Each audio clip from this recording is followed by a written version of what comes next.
So tell me a little bit about when you were going into the process of selling your agency. You said you had a partner that you were working with at that time and you both sold it, or I didn't really tell me a little bit more about the town and what made you sell and all that stuff.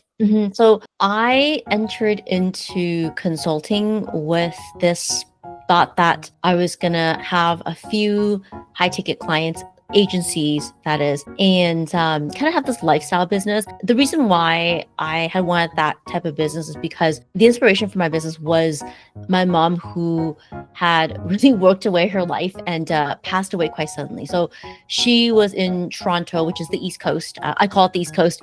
There's a further East Coast as well in Canada, but I call it the East Coast. And I'm on the West Coast. And so she one day called home and said, "Hey, can I come home?" Which is the weirdest thing for any mom to say. Of course, you can come home. And so when she came back home, a day later, she checked in the hospital, and 3 weeks later, she passed away. So she was diagnosed with pancreatic cancer. And yeah, it was pretty quick. And so that was my inspiration for starting the business. And that's why I had wanted a lifestyle business.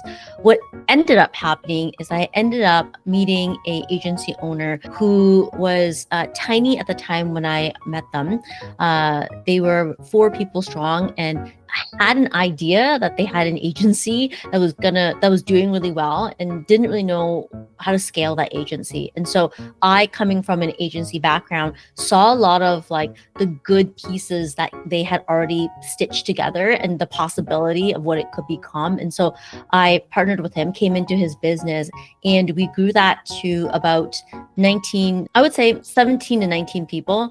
And it was not that the number of people define how successful it was, might I say that, but it had what I would say a very specific niche, and that niche was one that did really well during COVID. And it was actually in 2020 that agency was bought and then sold and exited. And so that was, believe it or not, 6 years ago, because we're in 2026.